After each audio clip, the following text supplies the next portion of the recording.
ॐ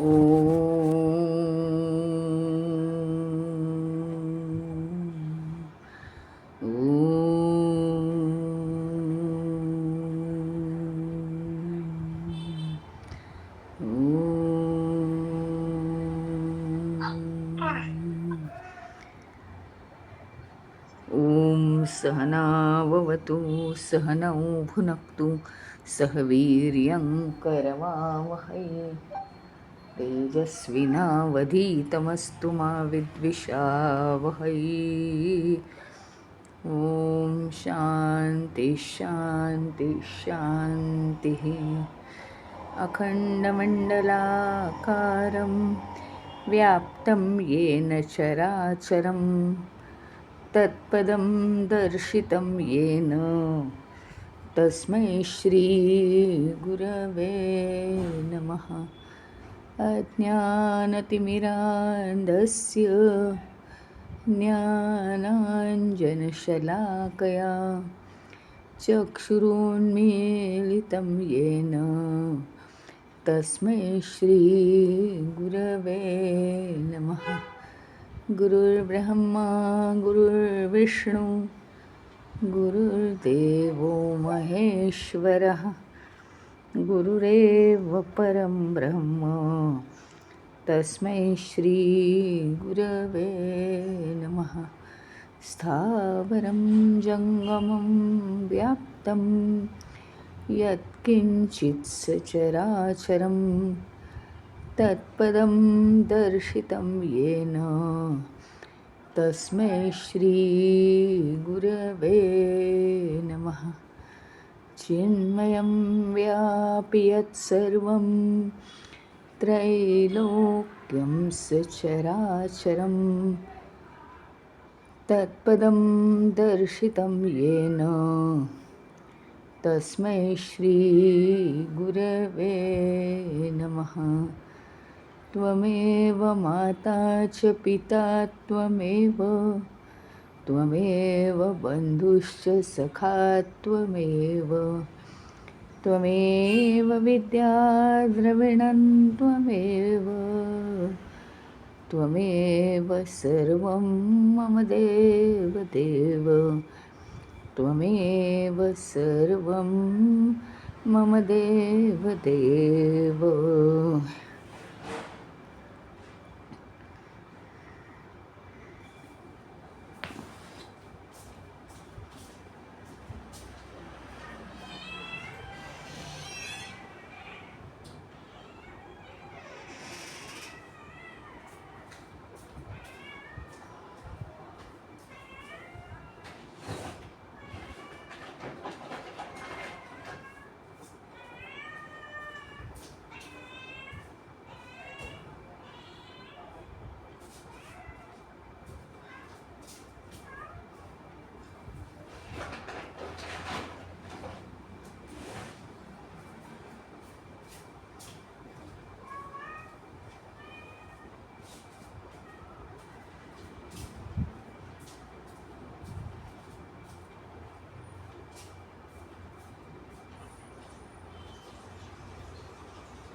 काल आपण बघितलं होतं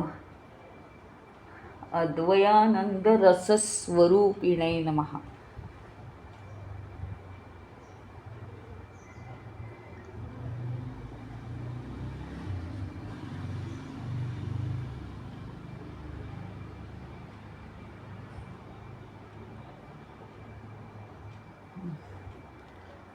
तर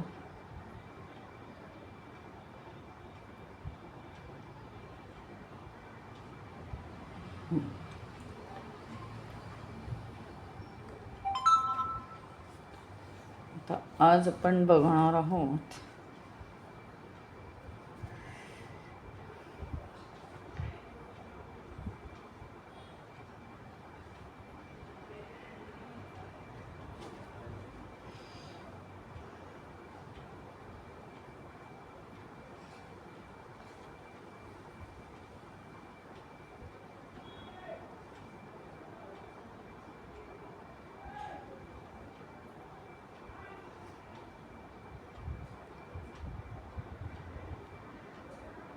ओम भूमने नमः.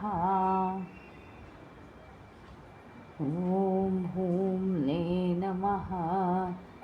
भूमने यातला मूळ शब्द काय आहे?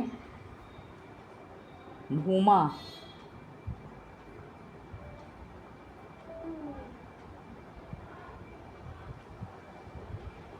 भूमा म्हणजे काय? अनंत, ज्याला अंत नाही असा,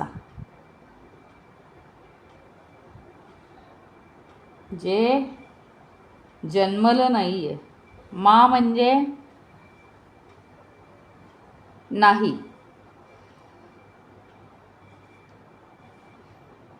अजन्म आहे म्हणजे जे जन्मलं नाही पण सत्य आहे, ज्याचा जन्म झाला नाही पण ते सत्य आहे मात्र, अशी जी गोष्ट आहे त्याला म्हणतात भूमने.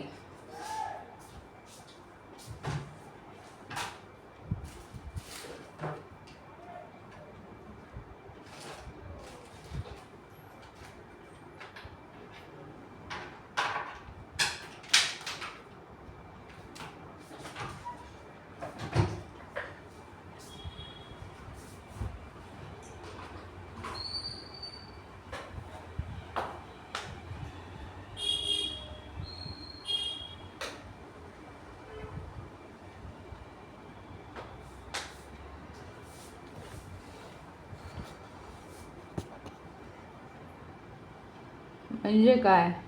ज्याचा जन्मच झालेला नाही. या पृथ्वीवरती सगळ्या गोष्टी या कशा आहेत? ज्याचा जन्म झाला म्हणजे काय? जन्म म्हणजे काय? निर्माण झालं आहे. जे काही निर्माण झालं आहे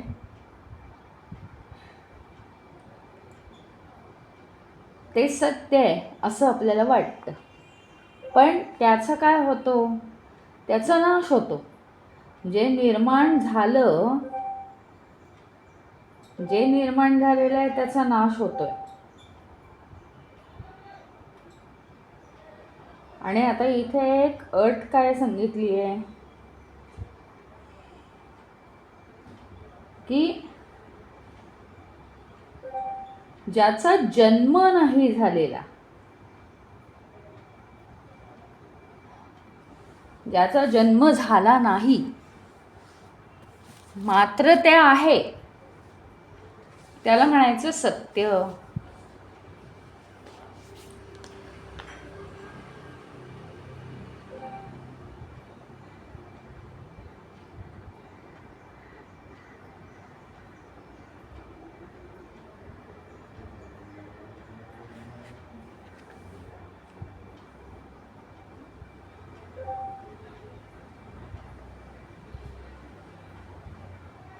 त्याला काळाची मर्यादा नाही आहे, लिमिट नाही आहे त्याला, की इतकाच वेळ ते टिकेल.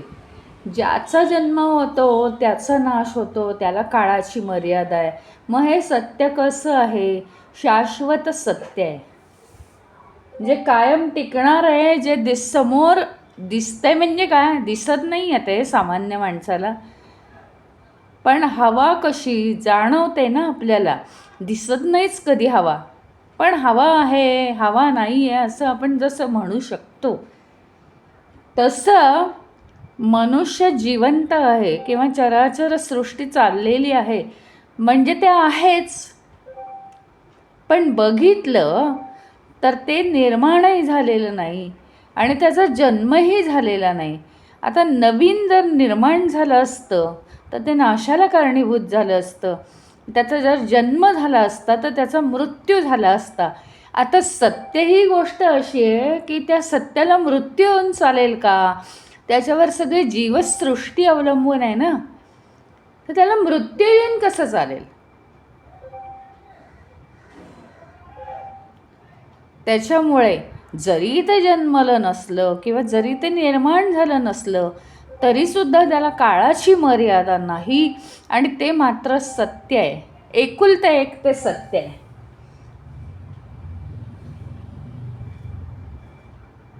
स्वतंत्र आहे, सत्य आहे, सगळ्या मर्यादांपासून मुक्त आहे. त्याला कसलीही मर्यादा नाही, काळाचं बंधन नाही, तिथे सुख दुःख नाही. त्याला स्वतःचं स्वरूप आहे. म्हणजे काय स्वतःचं स्वरूप? म्हणजे काय स्वतःचं स्वरूप? याचा अर्थ काय? आता बघा कसं आहे,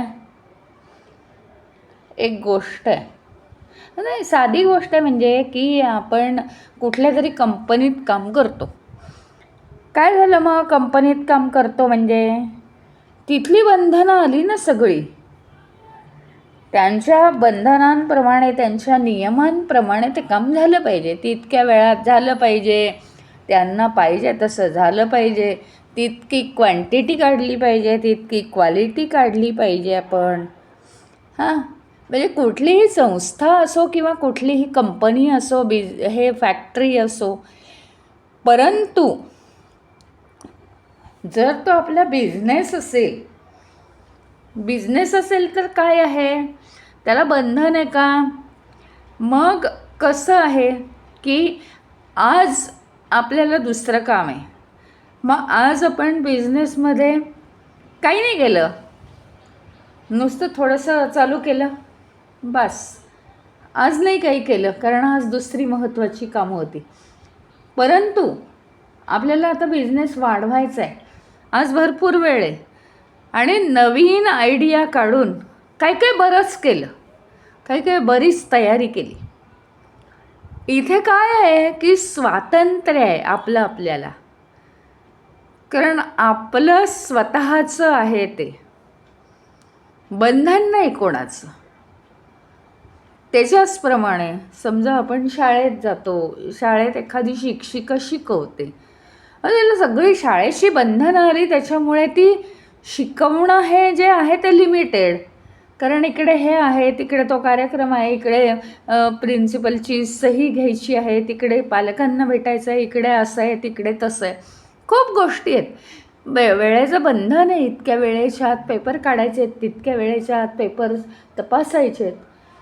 पण हेच ते शिक्षिकेचे जर घरचे क्लास असतील तर कसं आहे, ते मुक्त आहे, स्वतःचं असं स्वातंत्र्य आहे. तसं ह्या सत्याला संपूर्ण जगातल्या, संपूर्ण विश्वातल्या, संपूर्ण सृष्टीतल्या कशाचंही बंधन नाही आहे, ते मुक्त आहे. त्याच्या बंधनात सगळेजण आहेत. याचा अर्थ सत्यावर कुणाचाही अधिकार चालत नाही. अशा सत्याचा आपण शोध घ्यायला पाहिजे, अशा सत्याला आपण पकडलं पाहिजे. ओम भूमने नमः. स्वयंभू आहे,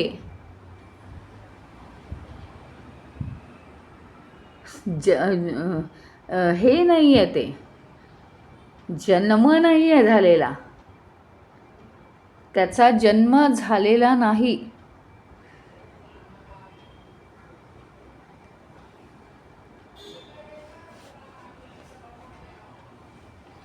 पुढे अद्वयानंद स्वरूपिणे नमः हे आपण घेतलं. दुसरं असं जगात काहीही नाही, अद्वय आहे ते.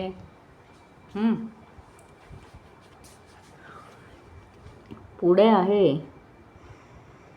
ओम निरस्तमाया विशेषाय नमः. ओम निरस्तमाया विशेषाय नमः. निरस्तमाया अविशेषाय नमः. म्हणजे काय? सगळी या जगामध्ये वेगवेगळी नावं दिलेली आहेत, वेगवेगळी रूपं आहेत प्रत्येकाची, गुण आहेत. एका वस्तूचे गुण दुसऱ्या वस्तूसारखे नाहीत, सगळे वेगवेगळे आहेत. विशिष्ट आकार आहे, विशेष तिचे गुण आहेत, त्याच्यामुळे प्रत्येक वस्तू वेगळी आहे त्या गुणांमुळे बनवलेली. नावं, रूप, गुण अशा या गोष्टींनी संपन्न आहे प्रत्येक वस्तू. आणि या गुणांनी हे सगळे प्राणी, या वस्तू आपल्या स्वतःशी भावनांनी जोडले गेलेत. आता ह्याच्यामध्ये जर गुणच नसतील तर ते भावनांनी कसे जोडले जातील? त्याच्यामुळे ना ते संबंध निर्माण होतात या गुणामुळे.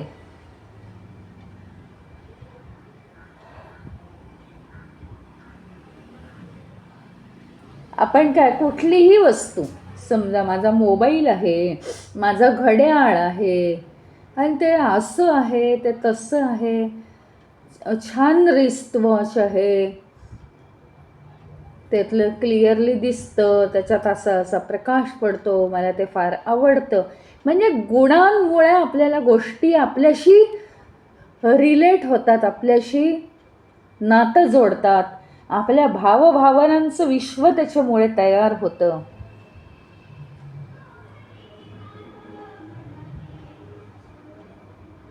पण हे सगळं कशामुळे आलं?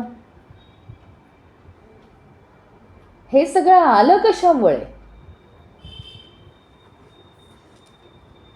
ज्याच्यामुळे हे सगळं प्रकाशात येतं ते सत्य कसं आहे? अविशेषाय नमः. ही जी माया आहे, मायेमुळे सगळे गुण आहेत प्रत्येक वस्तूमध्ये. त्याचं त्या वस्तूला नाव आहे, त्या वस्तूला रूप आहे, सुंदर आहे, छान आहे, क्लिअर आहे, मोठं मोठं आहे, लहान आहे, सूक्ष्म आहे, हां, अतिशय चांगलं हे रिझल्ट देतं, हे सगळं आहे. म्हणजे काय काय आपल्याला जे आवडेल ते, ह्या सगळ्या गुणांमुळे त्या वस्तू विशेष होतात. आणि विशेष होऊन त्यांचं आपल्या भावनांशी नातं जोडलं जातं. वस्तू काय, प्राणी काय, व्यक्ती काय, वनस्पती काय, सगळंच एकमेकांशी जोडलं जातं. आता ते त्या गुणांमुळे एकमेकांशी जोडलं जातं. पण हे जोडलं जाण्याचं जे कारण आहे, कशामुळे? कारण त्या प्रत्येकामध्ये हे सत्य आहे. त्या प्रत्येकामध्ये असलेलं जे सत्याचा अंश आहे, बेसला काय आहे? बेसला सत्य, आणि त्या सत्याच्या जोरावर ह्या सगळ्याचं एकमेकांशी नातं जुळतं. मग ते सत्य कसं आहे मात्र? हे सगळे जे आहेत ते आपापल्या गुणांमुळे एकमेकांशी जोडले जातात. सत्य मात्र अविशेष आहे. अविशेष याचा अर्थ, अविशेष म्हणजे ते विशेष नाही असं नाही, पण ज्या पद्धतीने गुणांचं वैशिष्ट्य या वस्तूंमध्ये आहे आणि त्यांना विशेषता प्राप्त होते, तशी विशेषता नाही आहे प्राप्त झालेली या सत्याला. म्हणून त्याला म्हटलेलं आहे ते अविशेष आहे. म्हणजे जरी सगळ्यांमध्ये ते गुण असले, सगळ्यांमध्ये ते गुण असले, तरीसुद्धा ते शोभून केव्हा दिसतात? केवळ या सत्याच्या जोरावर दिसतात. हे सगळे जरी गुण दिसत असले तरी त्याला मायाच म्हणायचं.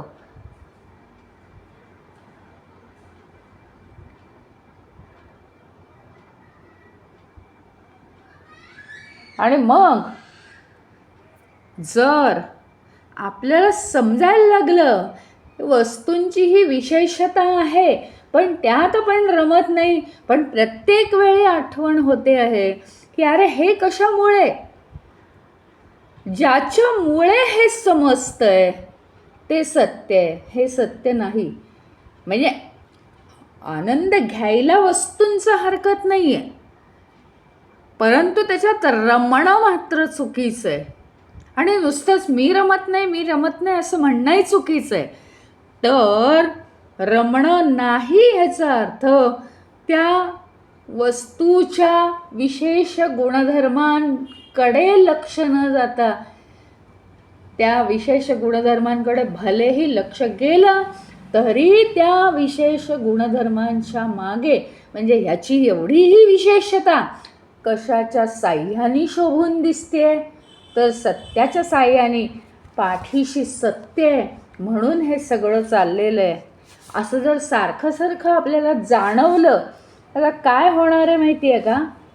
त्या सत्याचं अस्तित्व निदान मन आणि बुद्धी इतक्या लेवलपर्यंत तरी आपल्यामध्ये कायम राहील. त्याच्यामुळे आपण भक्त भरकटत जाणार नाही कुठे. आणि अशा रीतीने तो द्वैताचा भ्रम आपला हळूहळू नष्ट होईल आणि वस्तूंमध्ये असलेला आनंद बघण्यापेक्षा आपण तो निरपेक्ष आनंदाकडे आपलं लक्ष जाईल हळूहळू.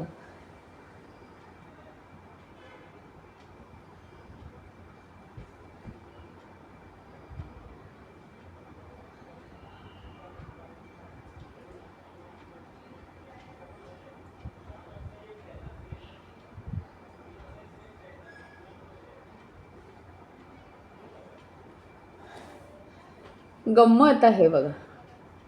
एक उदाहरण जर दिलं तर पटू शकेल की आपण चॉकलेट खातो.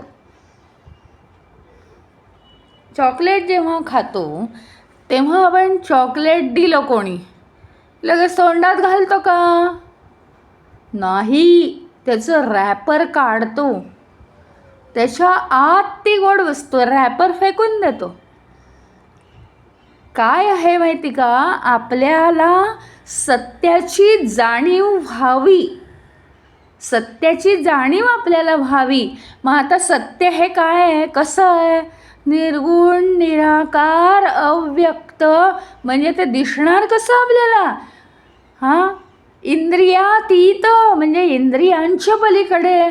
आपल्या इंद्रियांनी त्या अनुभवता येत नाही. मग आता काय करायचं? आपल्या इंद्रियांना जे अनुभवता येतं त्याच्याद्वारे ते सत्य सांगितलं जातं. ही सगळ्यांमधली विशेषता आहे. म्हणजे या सगळ्यामध्ये द्वैत निदान आपल्याला, या द्वैतामध्ये अद्वैत निदान आपल्याला मनबुद्धीच्या पातळीवर सतत आठवण करण्याची सवय लागली पाहिजे. चॉकलेट ज्याप्रमाणे रॅपर काढूनच खातो त्याप्रमाणे द्वैतातला आनंद हा द्वैताचं रॅपर काढून आतल्या अद्वैताचा आनंद घ्यायचा आहे, आतल्या अद्वैतरूपी चॉकलेटचा आनंद घ्यायचा आहे. म्हणजे परत हेच, हे मोबाईल आहे, खूप छान आहे, असं आहे तसं आहे, क्लिअर आहे, फोटो छान येतात, अमकं आहे तमकं आहे. अरे पण ज्या सत्याच्या जोरावर हा मोबाईल छान आहे किंवा ज्या सत्याच्या जोरावर तो मोबाईल छान आहे अशी माझी बुद्धी सांगू शकते आहे, मला ते कळत आहे निदान, हे सगळा हा जो आनंद आहे कोणत्या सत्याच्या जोरावर आपण घेतोय? ते सत्य, आतलं सत्य काढून चॉकलेट खाल्लं पाहिजे. बाकी या वरवरच्या गोष्टींमध्ये आपल्याला आनंद कसा मिळतो? रॅपर सकट खाल्लेल्या चॉकलेटप्रमाणे. मग ते काय, ते तोंडातच विरघळत नाही म्हणून शेवटी आपण तोंडातनं काढून फेकून देतो रॅपर. म्हणजे काय आहे? या सगळ्यातून द्वैतातून मिळणारा आनंद हा निर्माण होऊन नष्ट होणारे, आपल्यापासून दूर निघून जाणारे, त्याच्यापेक्षा त्याचं रॅपर काढून टाका. आणि त्याच्या आत असलेला अद्वैत आनंद ग्रहण करा.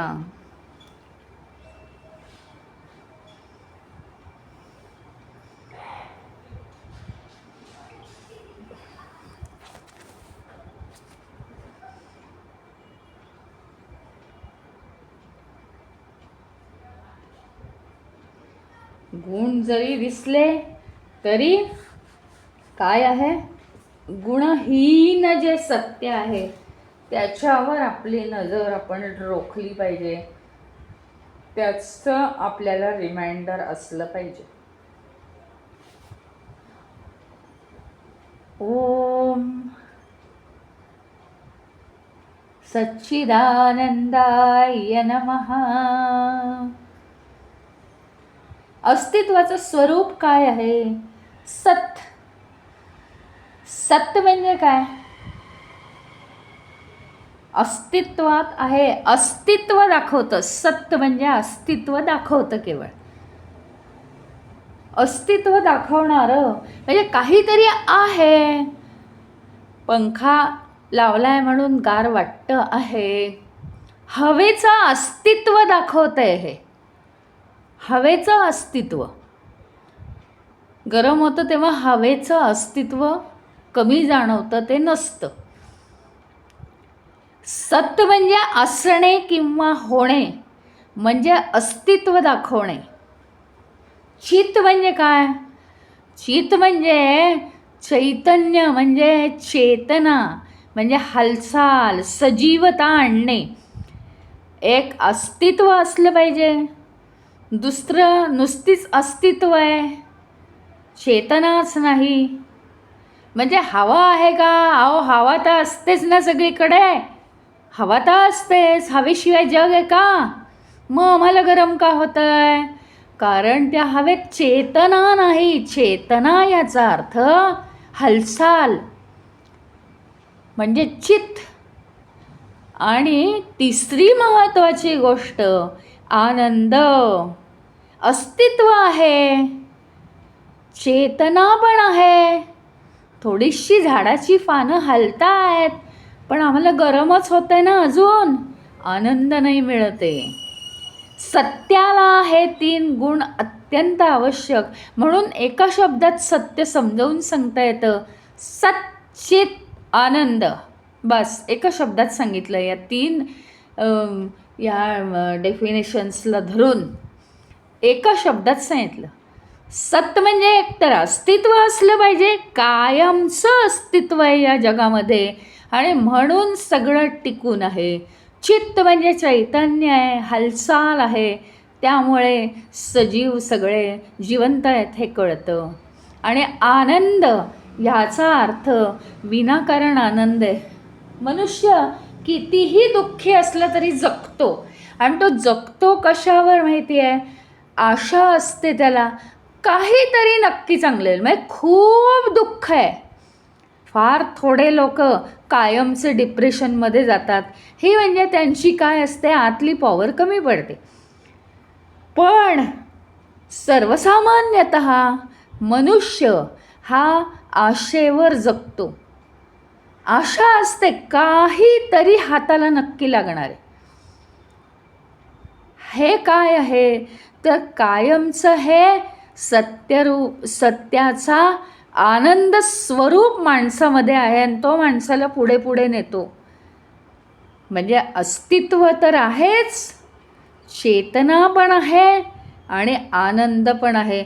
हा आनंद जसजसं वाढत जाईल, आपण या कामामध्ये मग्न राहिलो, सतत सत्याची कास धरली, तर तो आनंद जसजसं वाढत जाईल तसं आपल्याला काय दृष्टीला पडतं की काहीही न करता आनंद आहे.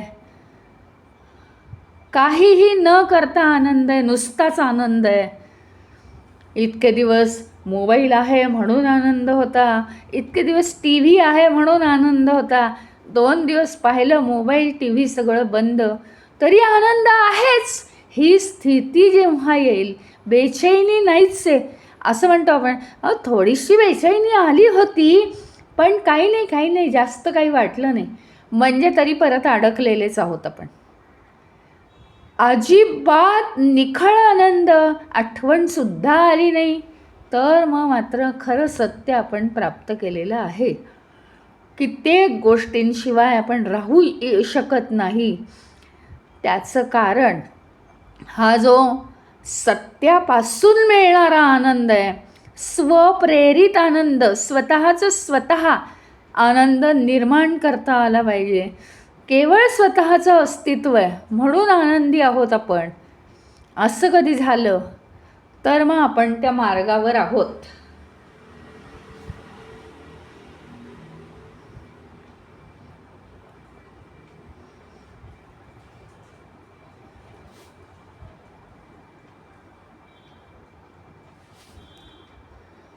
ओम निर्वासनबोधरूपाय नमः. ओम निर्वासनबोधरूपाय नमः.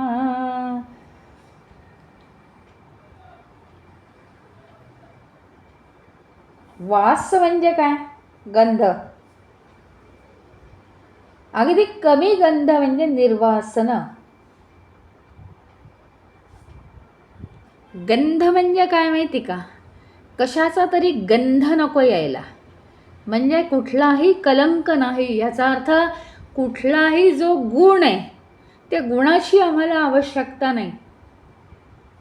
निर्वासन बोध म्हणजे कुठल्याही गोष्टीची ते सत्य सिद्ध करण्यासाठी गरज नाही आहे. कोणत्याही गोष्टीची गरज नाही सत्य सिद्ध करण्यासाठी. असा कलंकरहित सिद्ध करायला गरज लागली म्हणजे लागला कलंक. म्हणजे सत्य आता समजायला पाहिजे म्हणून हो ते सूर्यासारखं आहे, ते तेजपुंज आहे, ते तेजोमय आहे, ते प्रकाशमान आहे, ते दिवसभर जसं सूर्य असतो तसं ते कायम टिकणार वगैरे आपण घेतो. आता का माहिती का? आम्ही इंद्रियांची भाषा आहे आमच्याजवळ, आम्ही इंद्रियातीत झालो नाही. त्यामुळे इंद्रियातीत असलेल्या सत्याचं स्पष्टीकरण द्यायला आम्हाला काय करावं लागतं? आधार घ्यायला लागतो आहे इंद्रिय गोचर सृष्टीचा. जे दिसतं आहे त्याचा आधार घ्यायला लागतो आहे. पण तरीसुद्धा ते काय खरं आहे का? ते काही खरं नाही आहे ना. त्याप्रमाणे इथली प्रत्येक जी गोष्ट आहे ती कशी आहे? इथली प्रत्येक गोष्ट काहीतरी त्याला गुण आहेत. साखर कशी आहे? शुभ्र आहे. साखर कशी आहे? गोड आहे. झाली ती झाली कलंकित. म्हणजे काय ते अर्थ मी समजावून सांगते. तुम्ही म्हणाल हे काय साखर तर उपयोगी आणि कलंकित काय म्हणते?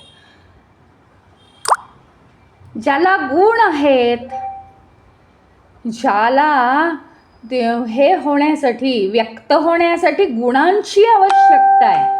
मायेतल्या सगळ्या गोष्टी काय आहेत? त्याला व्यक्त होण्यासाठी गुणांची आवश्यकता आहे. आत्ताच पहिल्यांदा सांगितल्याप्रमाणे गुण आहेत, वैशिष्ट्ये आहेत, म्हणून तर ते नाती निर्माण करतात. त्यांची आपल्याला गरज भासते, आपल्याला ते आवडतात, नावडतात. पण हे जे सत्य आहे, गुणांची गरज आहे व्यक्त व्हायला, म्हणजे झालं उष्टावळ, त्याला कलंक लागला. स्वतः काय आहे ते? स्वप्रेरित आहे का? ते नाही आहे ना. स्वप्रेरित नाही आहे. सत्य हे केवळ स्वप्रेरित आहे. आणि सत्य कसं आहे? निष्कलंक आहे. त्याला स्पष्ट करायला, व्यक्त करायला कोणत्याही उदाहरणाची गरज लागत नाही. तर का आपण उदाहरणं सांगतो ते सांगितलं मी. कारण आपण इंद्रिय गोचर जगात वावरतो.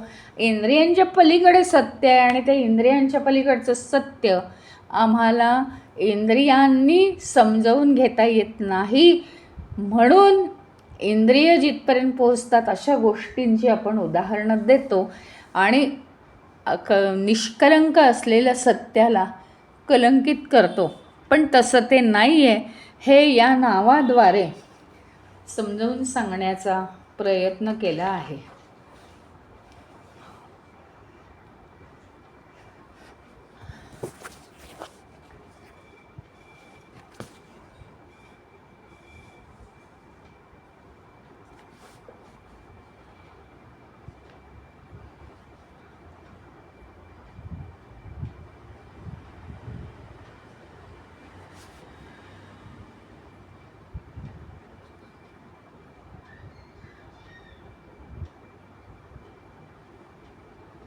आता जर आपण वासना घेतल्या, वासना आपल्या, त्या वासना सुद्धा अव्यक्त आहेत हो.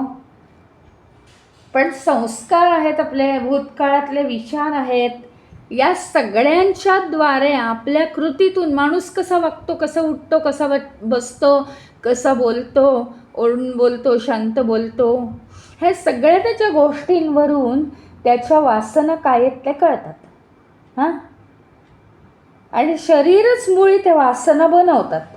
सगळ्या आपल्या सवयी हे सगळं ते वासना बनवतात.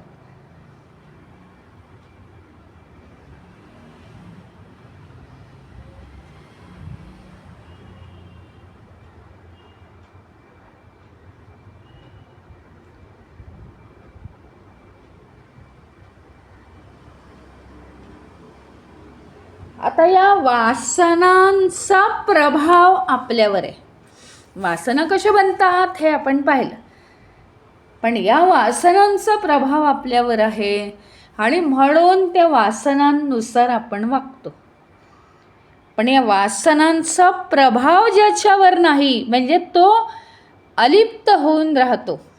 म्हणजे उदाहरणार्थ अगदीच छोटं छोटं सोप्पं उदाहरण म्हणजे, आत्ता अमुक एखादी व्यक्ती काहीतरी असं वागली की माझ्या मूळ स्वभावानुसार मी ओरडणार होतो, पण काय झालं, मी कंट्रोल केला.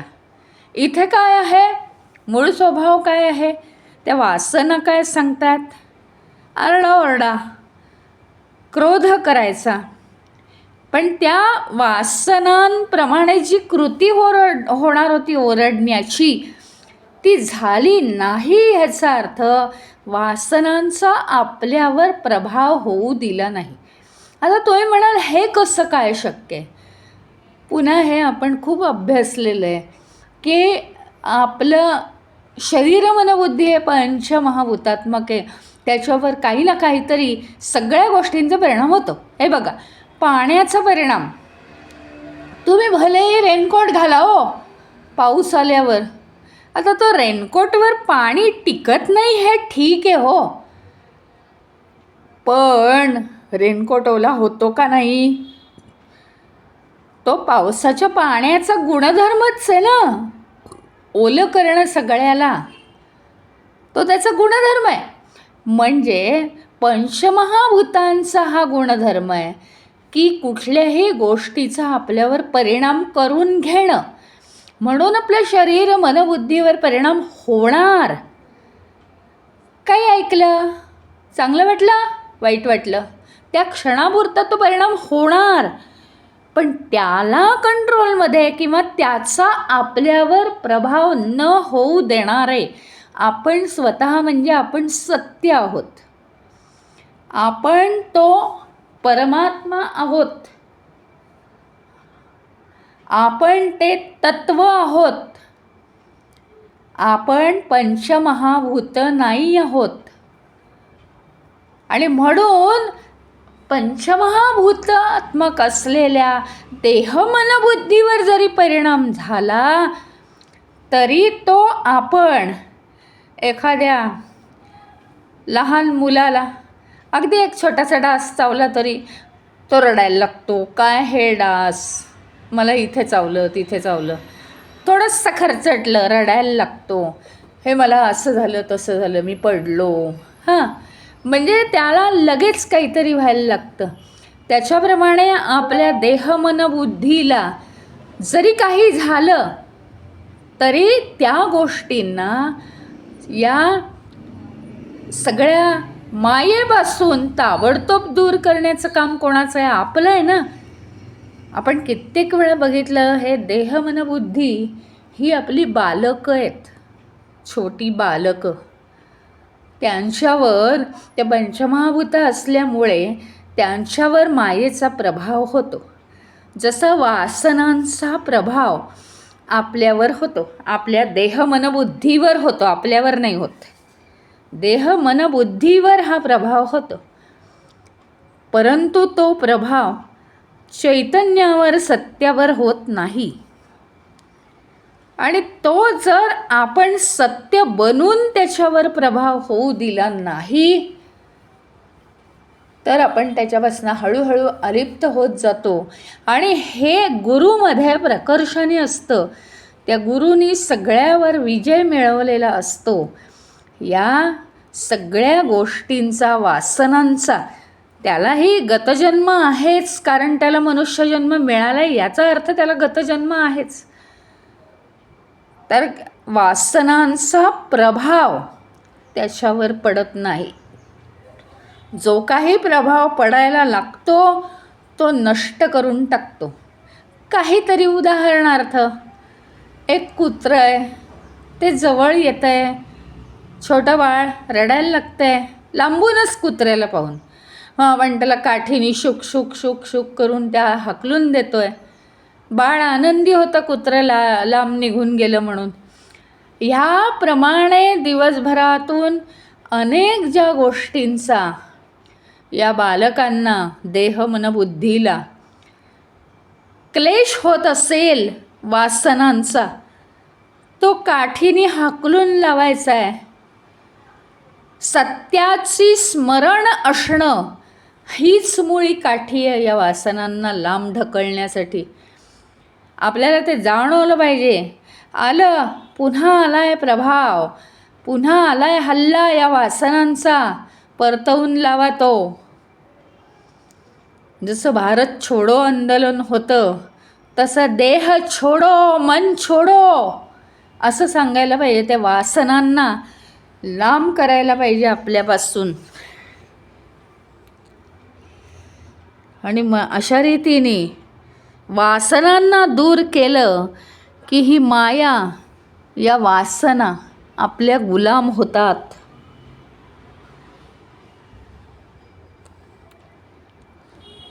मग आवडीनिवडी, पूर्वग्रह, कोणाचे बदले घेणं, कोण असा का केलं मी त्याला दाखवतो, हे सगळं आयुष्यातनं निघून जातं.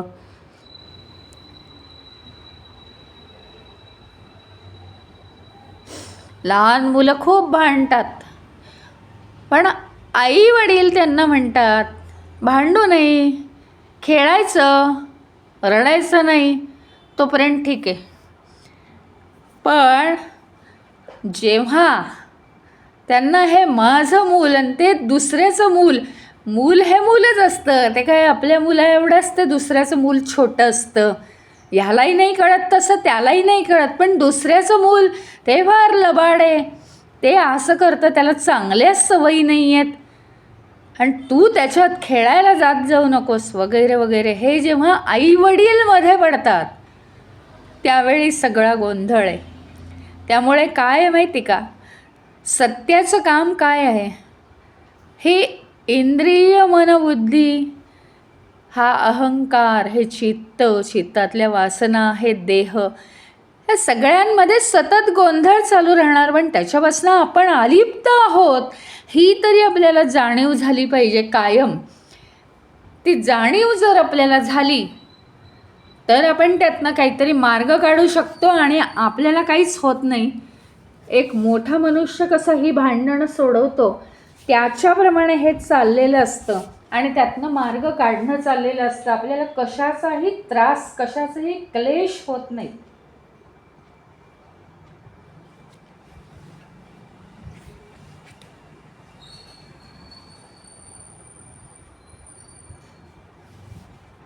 पुढे आहे ओम गुर्वात्मैकरूपे नमः.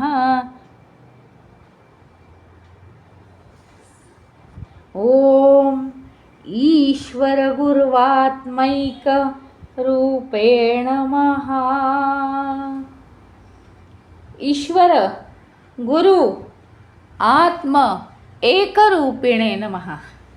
ईश्वर गुरु आणि आत्मा हे सगळे एकच आहेत. त्यातला कुणाला ईश्वराकडे जाऊन भक्ती करायची सवय असते, कुणाला एखादा गुरु लाभतो आणि ते गुरुला जास्त मानतात, तर कुणाला ज्ञानमार्गाने जाऊन परमात्म्याची ओढ लागते. पण गुरु, ईश्वर आणि परमात्मा या सगळ्यांचं वर्णन मुळे एकच परमात्मा एवढं एकच वर्णन आहे, वेगवेगळं वर्णन नाही. त्याचं कारण सगुण ईश्वर हा निर्गुण ईश्वराकडेच नेतो. त्याचप्रमाणे या गुरुमध्ये म्हणजे सद्गुरू, गुरु अनेक आहेत, पण जो सद्गुरू असतो, सत्य प्राप्त झालेला सद्गुरू, तो सद्गुरू संपूर्णपणे स्वतःमध्ये त्यांनी सत्य प्राप्त केलेलं असतं. देहाचा प्रभावच नसतो, देह केवळ जगण्यासाठी असतो आणि त्याच्यातर्फे जे काही ईश्वराला आत्मतत्वाला कार्य करून घ्यायचं आहे तेवढ्यापुरताच तो देह असतो आणि त्याच्यावर प्रभाव पूर्णपणे सत्याचाच असतो, आत्मतत्वाचाच असतो. तो पूर्ण आत्मतत्व बनून गेलेला असतो. एवढंच काय, तो शिष्यालाही स्वतःसारखा बनवू शकतो, इतकी ज्याच्यात कपॅसिटी आहे. असा गुरु पूर्णपणे सत्य असल्यामुळे तोही काय आहे, आत्मतत्वच आहे, सगुण साकार ईश्वर. आपण जर नीटपणे विचार केला, मंदिर कुठलंही असो, तुम्ही म्हणाल नाही हो माझी भक्ती साईबाबांवरच आहे, तुम्ही म्हणाल नाही हो मला फक्त श्रीरामाचीच भक्ती करता येते. ॲक्च्युअल तसं नाही आहे. ते कुठल्याही मंदिरात तुम्ही जा, डोळे मिटा, तिथे काही क्षण रूपसुद्धा डोळ्यासमोर येत नाही, पण हृदयाला लागून जातं काहीतरी, हृदयात ईश्वराची भेट होते. डोळ्यातून अश्रू येतात किंवा हृदयाला स्पर्श होतो. हे निर्गुण निराकारचंच लक्षण आहे, पण आपण ते मानत नाही. कारण काय आहे, ते इंद्रियातीत असलेलं जे निर्गुण निराकारचं लक्षण आहे ते आपल्याला समजत नाही इंद्रियातीत असल्यामुळे, आणि म्हणून आपल्याला वाटतं एकाच ईश्वराचे आपण भक्त आहोत. पण अशा रीतीने या तीनही गोष्टी आपल्याला एकाच सत्यापर्यंत घेऊन जातात.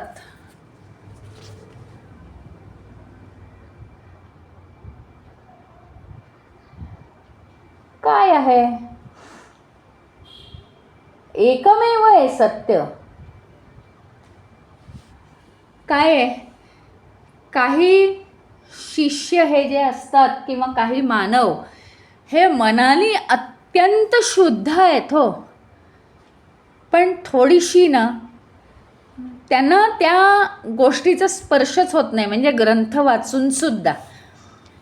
मग आपल्यासारखा देह ज्याला आहे असं कोणीतरी त्यांना मार्गदर्शन केलं तर ते भराभर पुढे जातात. कारण हे मानवाचं वैशिष्ट्यच आहे की अनुकरण करणं. त्याच्यामुळे खरं म्हणजे गुरुची निर्मिती झालेली आहे, तेवढ्यासाठी गुरुची निर्मिती झाली आहे. गुरु हा कसा असतो, शिष्याप्रमाणे देहामध्ये आहे, शिष्याप्रमाणे त्याला मन आहे, शिष्याप्रमाणे त्याला बुद्धी आहे. आता शिष्याला जसं मन आहे तसं त्यालाही मन आहे, पण तरीसुद्धा शिष्य मात्र दुःखाने दुःखी होतो आहे, सुखाने सुखी होतो आहे, आणि सुखाने सुखी होता होता दुःख आल्यामुळे कोलमडतो आहे आयुष्यात. गुरुलाही मन आहे, पण गुरु दुःखाने दुःखी होत नाही, सुखाने अति खुश होत नाही. ह्याच्यामुळे होतं आहे का, त्याचा बॅलन्स आहे, त्याची समता आहे, त्याच्यामुळे तो कोलमडत नाही, वासनांचं त्याच्यावर वर्चस्व नाही. मग असा मनुष्य सत्य कसा प्राप्त करतो, काय त्याचे विचार आहेत, काय काय त्यांनी कशाचा त्याग केला आहे, तो उठतो कसा, तो बोलतो कसा, त्याची दृष्टी कशी आहे या विश्वावरती, या विश्वातल्या सगळ्या गोष्टी शिष्याप्रमाणेच त्याला दिसतात का, मायेच्या जगातल्या इथल्या सगळ्या वस्तूंचा त्याच्यावर डायरेक्ट प्रभाव पडतोय का शिष्याप्रमाणे, नाही. तर शिष्याला जे सगळ्या विविधरंगी वस्तू दिसतात आणि त्या वस्तू दिसल्यानंतर त्या नुसते दिसत नाही, तर त्याच्या पूर्ववासना ज्या आत आहेत त्याच्याप्रमाणे एखादी गोष्ट हवी, एखादी नको, अशी त्याच्या मनामध्ये भावना निर्माण होते. ती गुरुच्या मनामध्ये होत नाही. गुरुलाही वासना आहेत, भावना निर्माण होत असतील, पण त्या ताबडतोब त्याच्या आतमध्ये असलेल्या सत्यामुळे त्या वासनांचं वर्चस्व नष्ट होतं, पूर्णपणे नष्ट होतं. मला एक सांगा, जर आपण औषधाचा फवारा मारला तर डास जातात, डास जातात काही काळ. डास जातात म्हणजे कुठे जातात, डासांचा प्रभाव राहत नाही, डासांचा प्रभाव राहत नाही. काही डास मरतात, काही डास दूर पळून जातात. तसं वासना या येणारच दररोज. डास हे कायमचे निघून गेलेले नाहीत, परत फवारा मारावाच लागतो औषधाचा. ह्याचा अर्थ असा आहे, कोणतीही मायेतली गोष्ट नष्ट होत नाही. त्या गुरुला सत्य प्राप्त होतं, कारण काय, त्याच्या आजूबाजूला वातावरण छान असतं, त्याला वासना नसतात, असं काहीही नाही आहे. संपूर्ण मानवाप्रमाणेच त्याचं सगळं जीवन आहे, त्याच्या वासना कुठेही जात नाहीत. फवारा सत्याचा मारला, अंडरस्टँडिंगचा फवारा मारला की त्या वासना त्या काळापुरत्या नष्ट झालेल्या असतात, पण तो सततच फवारा मारतो. सतत जर सत्याची कास धरली किंवा सत्याची आठवण जर काढली आपण, तर नुसत्या त्याच्या सत्याच्या आठवणींनी, सत्याच्या आठवणीच्या अस्तित्वानी या वासना हळूहळू हळूहळू चिकटेनाशा होतात आपल्याला.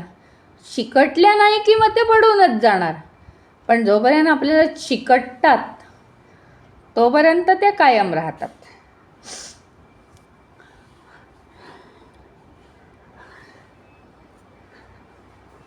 आणि म्हणून शेवटी तिघांचाही परिणाम आहे की ज्याला जे जमेल ते त्यांनी करावं. ज्याला ईश्वर भक्ती प्रिय आहे त्यांनी ईश्वराची भक्ती करावी. ज्याला गुरु प्रिय आहे, गुरु मिळाला आहे, त्याने गुरुभक्ती करावी. आणि ज्याला डायरेक्ट ज्ञानमार्गाने पुढे जाता येत आहे त्यांनी ज्ञानमार्गाने पुढे जावं.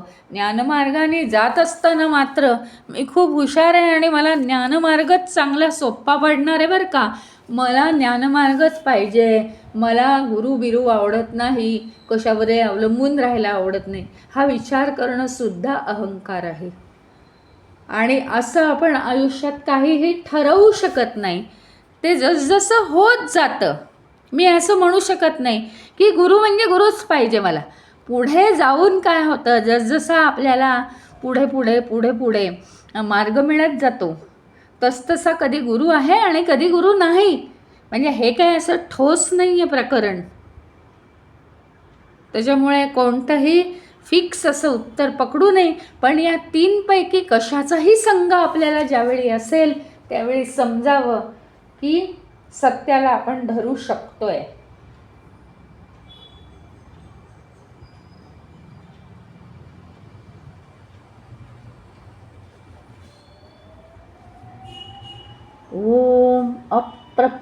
ओम अप्रमेय महिने नमः. महिम्ने नमः. ओम अप्रमेय महिम्ने नमः.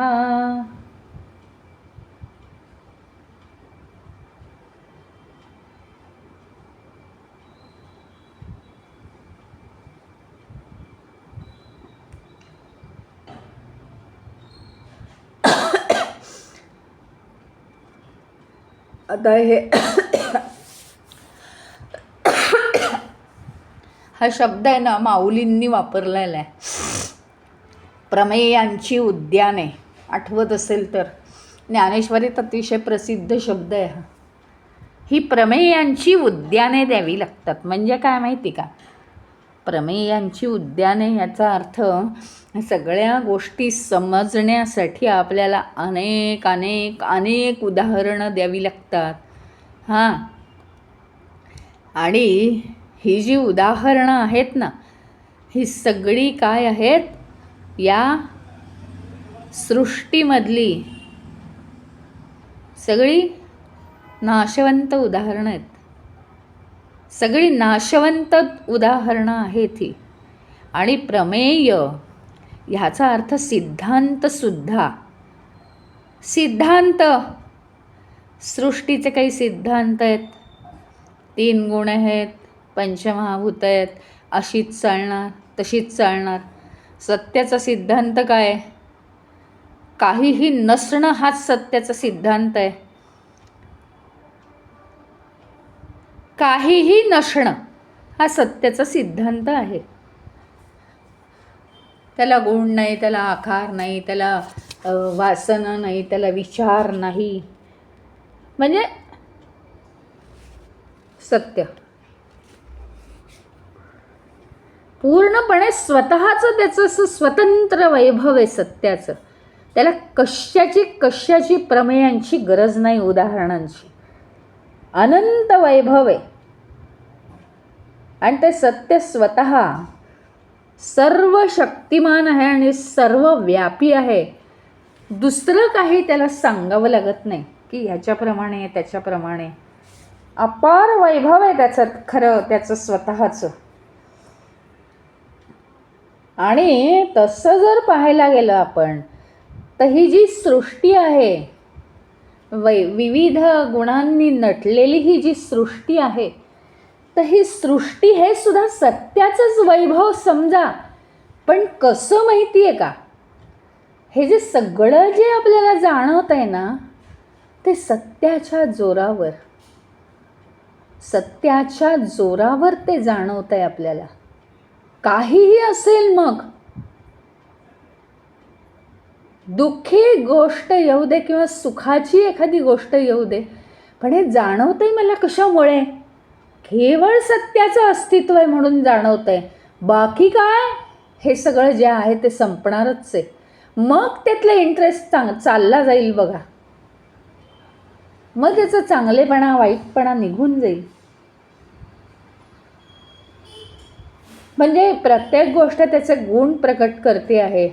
कुठली तरी एक घटना दुःख देती आहे आपल्याला, मान्य आहे, घटना दुःखद आहे आणि ती आपल्याला दुःख देते, हे सगळं मान्य बरं का, अमान्य काहीच नाही आहे. सत्य कधी असं म्हणत नाही की तुमचं हे सगळं झूट आहे, असं व्हायलाच नको, असं नाही म्हणत. ते सत्यानेच तर ही दुनिया स्थापन केली आहे. पण आपण सत्याच्या मार्गावर आहोत म्हणून आपल्याला हे समजून घ्यायचं आहे. दुनियेतल्या माणसांना सांगायला जातच नाही आहे आपण की अरे हे खरं नाही आहे बरं का, हा आनंद खरा नाही आहे. आपण हा मार्ग धरला आहे म्हणून त्यातलं आपण समजवून घ्यायची अशी गोष्ट की हा तुम्ही अनुभवता, आपण सगळेजण अनुभवतो आहे. ते सुख आणि दुःख खरं आहे, म्हणजे आपल्या देह बुद्धीनुसार ते खरं आहे, नो डाऊट. पण ते कुठपर्यंत खरं आहे, ज्या सत्याच्या जोरावर ते खरं भासतंय, ते सत्य ह्याच्यापेक्षा वेगळं आहे. ह्याचा अर्थ ज्याच्यामुळे ते खरं भासतंय ते कायम आहे, पण हे मात्र नष्ट होणार आहे. अहो, एक हिरवा गॉगल, पिवळा गॉगल, लाल गॉगल, जोपर्यंत तो डोळ्याला आहे तोपर्यंत वस्तू रंगीत. जोपर्यंत डोळ्याचा गॉगल काढला की वस्तूंना मूळ स्वरूप. जोपर्यंत देहाची धुंदी आहे, हां, पंचमहाभूतात्मक दृष्टीने आपण इथे बघतो आहोत, तोपर्यंत हे खरं आहे. तोपर्यंत हे सगळं रंगीत आहे, म्हणजे सुख आहे किंवा दुःख आहे, चांगलं आहे किंवा वाईट आहे, त्यांचे गुण आहेत. सगळ्या वस्तूंना नावं आहेत, रूपं आहेत, पण ज्यावेळी आपण तो चष्मा काढला, तो चष्मा ज्यावेळी मायेचा काढला आणि सत्याचा घातला किंवा घातलाच नाही, तर आपल्याला कळतं काही गुण नाही, काही रूप नाही. जे निर्माण झालं होतं तात्पुरतं आहे, सगळं तात्पुरतं आहे, ते नष्ट होणार आहे. हवेप्रमाणे ते दिसत नाही, पण ते जाणवतं आहे. काही काळ जाणवेल आणि काही काळाने ते निघून जाईल.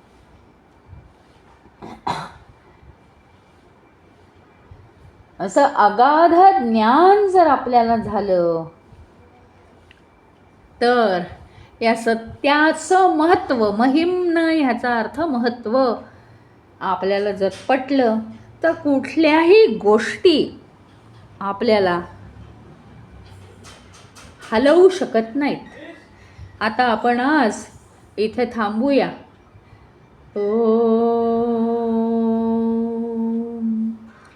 ओम पूर्णमदः पूर्णमिदं पूर्णात् पूर्णमुदच्यते पूर्णस्य पूर्णमादाय पूर्णमेवावशिष्यते.